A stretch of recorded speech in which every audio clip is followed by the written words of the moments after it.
In the heart of a sun-drenched pasture, where the grass sways gently in the breeze, a scene unfolds that is both captivating and grotesque. Picture an ox, a creature typically associated with strength and resilience, now marred by a horrific wound that tells a chilling tale of nature's darker side. This is not just any injury.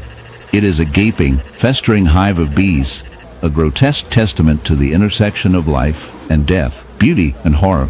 As the camera zooms in, the viewer is drawn into the unsettling reality of this ox's plight, a living canvas of nature's brutality. The bees, once symbols of industriousness and harmony, have turned into agents of destruction, invading the very flesh of this gentle giant. The wound, a pulsating mass of swollen tissue, is a hive teeming with activity. The bees, in their relentless pursuit of survival, have made this ox their home, burrowing into its skin, creating a grotesque symbiosis that is as fascinating as it is repulsive. Each bee, a tiny soldier in a war for existence, buzzes with purpose, oblivious to the suffering they inflict. The ox, in its confusion and pain, stands as a tragic figure, a victim of circumstance in a world where the lines between predator and prey blur. As we delve deeper into this unsettling phenomenon, we must understand the biology behind such an infestation. The bees, drawn to the ox by the scent of sweat and the warmth of its body, find an ideal environment to establish their colony. The ox's skin, thick and tough, becomes a fortress for the bees, allowing them to thrive while simultaneously causing immense suffering. The bees, in their quest for survival, inject venom into the ox's flesh, leading to a painful. In the icy expanse of the Arctic, where the sun barely pierces the perpetual twilight, a polar bear roams, its majestic white fur now marred by a grotesque sight, a barnacle wound. A horrific testament to nature's relentless cycle festers on its flank. This is not just any ordinary injury. It is a gruesome reminder of the harsh realities of survival in a world where beauty and brutality coexist. As the camera zooms in, the viewer is confronted with the stark contrast of the bear's once pristine coat, now riddled with barnacles, small, hard-shelled creatures that have taken up residence on the bear's skin, feeding off its very essence. Barnacles, those seemingly innocuous marine organisms, are notorious for their ability to latch onto any surface. And in this case, they have chosen the polar bear as their unwitting host. These crustaceans, with their calcareous shells, thrive in the cold waters, but their infestation on a polar bear is a dark twist of fate. As they anchor themselves to the bear's skin, they create a wound that is not only painful, but also a breeding ground for infection. The bear, once a symbol of strength and resilience, now bears the burden of this parasitic relationship, struggling to maintain its health while battling the relentless grip of these barnacles.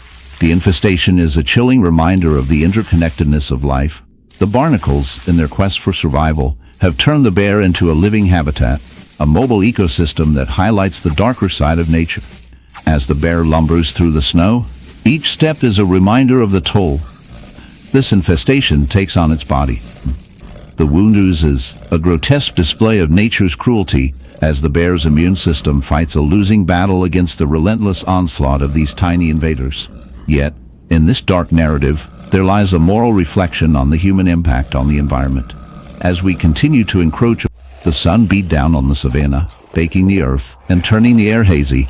A lone white lion, a ghost against the ochre landscape, lay listlessly beneath a withered acacia tree. Its once majestic mane, a halo of snowy fur, was now matted and caked with something dark and disturbing. It stirred, a low groan escaping its parched throat, revealing the gruesome truth. Its body, from head to tail, was a canvas of writhing, pulsating life, a horrifying tapestry woven from callous insects. Ticks the size of grapes clung to its skin, fat and engorged with blood. Flies, drawn to the stench of decay, buzzed in a frenzied cloud around its face, their legs coated in a viscous, putrid ooze. This was not the image of a king, but a desperate plea for survival. This is the grim reality of insect infestation in the wild, a silent battle waged for every inch of flesh. These creatures, invisible to the casual observer, are masters of exploitation, drawn to the slightest weakness, the faintest whimper of vulnerability. The white lion, with its genetic anomaly that renders its fur white, stands out from its kin, a beacon in the harsh landscape. This very difference, a biological quirk, leaves it susceptible to attack.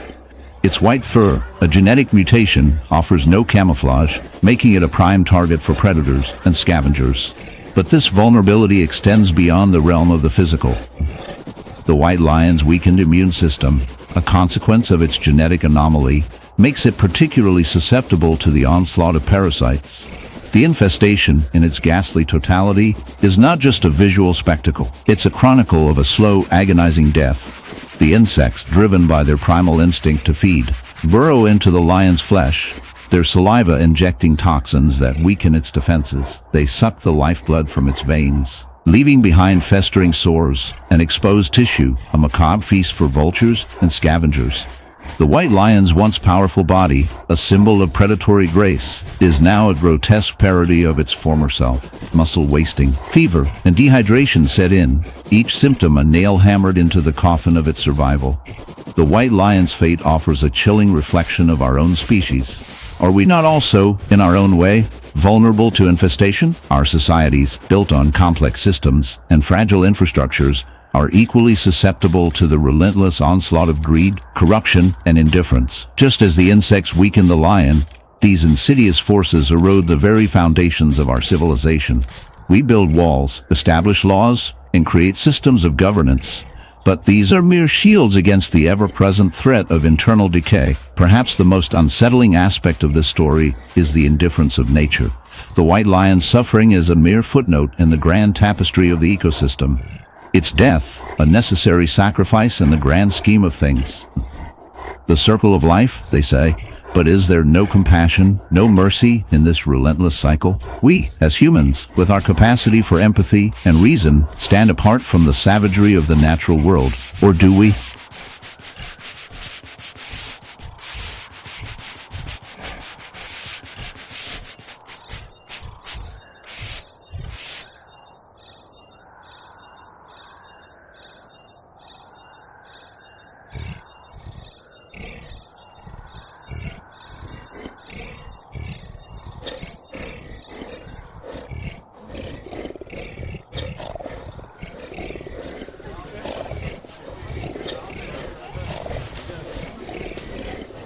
In the shadowy depths of the rainforest, where the air is thick with humidity and the sounds of life echo through the trees, a tapir wanders, its once pristine skin now marred by a grotesque sight. A barnacle wound, a horrific testament to nature's relentless cycle of life and decay, festers on its side. This is not just any barnacle. It is a colony of these crustaceans, clinging to the tapir's flesh like a dark, twisted crown. And as we delve deeper into this unsettling phenomenon, we uncover the grim reality of barnacle infestation and the toll it takes on this gentle giant. Barnacles, those seemingly innocuous creatures, are marine arthropods that thrive in coastal waters. However, when they find their way onto a tapir, they become a parasitic nightmare. These tiny invaders latch onto the tapir's skin, burrowing in and creating a grotesque wound that can become infected and inflamed. The tapir, a creature that typically roams the wetlands and forests, is now a host to a colony of barnacles, their hard shells contrasting sharply with the soft, vulnerable flesh beneath. The sight is both fascinating and repulsive, a stark reminder of the brutal realities of survival in the wild. As the barnacles grow, they can cause significant damage to the tapir's skin, leading to pain, discomfort, and even secondary infections. The tapir, unable to reach the wound with its mouth, suffers in silence, a victim of nature's cruel design. This infestation is not merely a physical ailment. It is a reflection of the delicate balance between species and the often harrowing consequences of that balance being disrupted. The barnacle